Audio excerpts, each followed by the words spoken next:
So last night I was painting and I noticed, and maybe I was tired, but I don't think so. I noticed how I kind of go in and out of it. I'll hit patches, maybe half an hour where it's going really well, then I slow down. And usually it's something that I'm kind of obsessing over, or I'm overly focusing on, or I'm distracted, and I'm not sure what does it. And I was talking to a friend last night about this, that she was saying how she finds the same thing, like just didn't feel it tonight, and then other times it's like, how can that be? How can it feel so good and effortless and easy sometimes and not others? And I call it like a flow state, when you've dropped in to it.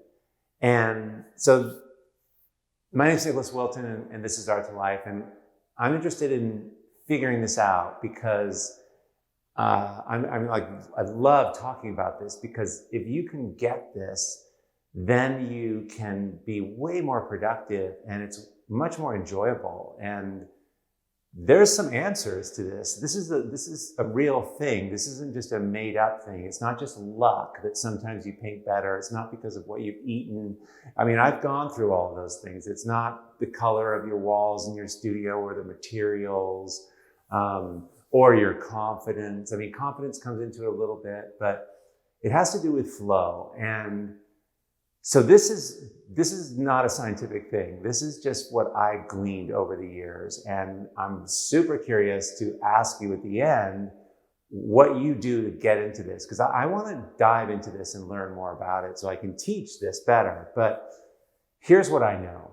If what I'm working on, I'm willing to change it, which means I have to be not super uptight about the outcome. But if I'm okay with that part, and that has to do with feeling confident, I guess, and getting out of your own way a little bit. But if I'm fairly free on the work, I need to change it. I need to be able to change it easily. I need to be able to do things a little different than I normally do. Because if what I'm working on is changing and it's challenging, just slightly challenging, just slightly energizes me by something that's new, then I drop into it. I get engaged in it. And so that's one of the things that I do. So for example, if it's not going well, I will turn music on really loud, because that changes the environment and kind of brings the energy level up, or brings the new stuff into the room,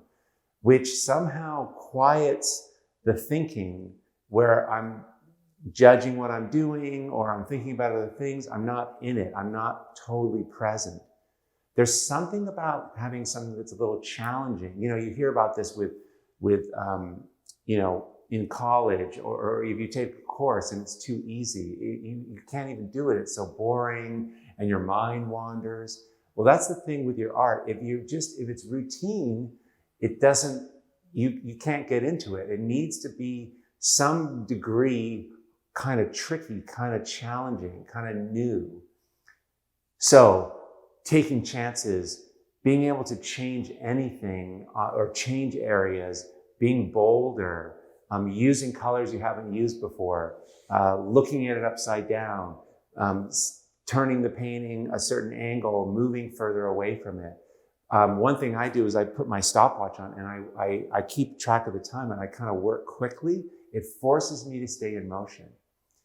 These are all little workarounds to keeping it alive for yourself, keeping yourself so you can drop into this thing, keeping it present. If it's activating you, if it's got an energy going over there, if what you're working on somehow has some energy, that's going to dominate your thinking and distract you from that kind of wandering mind, thinking about other things and just not really paying attention to what you're doing. It needs to have a conversation with you, and it needs to have some oomph. And fortunately, unfortunately, you're the one that gives it that energy. Anyway, that's how I stay in it. And it has nothing to do with, that I've had dinner or not. It has nothing to do with the energy level I have. It's just how I set up and how I approach it. And sometimes, if I'm really tired I just would rather not think about it. It's more like watching TV, and I just kind of push paint around for a couple hours. And I know we've all done that, but that doesn't move the ball down the field. So let me know in the comments how you drop into it, how you become present into your process, because this is the practice, actually. Art making is the practice of becoming present and to what you're doing. And when you're doing that, you're not thinking about, the argument you had with a friend or what you should have done yesterday or worrying about the future. You're just in the present. And that's the gift of art making. And yes, you get an artifact of that. You make paintings or you make sculptures or you make things as the result of this, but you get this blissful experience of being in the presence. And when I speak of art practice, it's actually a practice. It's learning, showing up and learning how to be in this and how to be present in your art. Let me know in the comments what you think about this, how you drop into your work. I'd love to know. And for those of you who are new here, we have an awesome Facebook group, the Art to Life Free Artists Facebook group.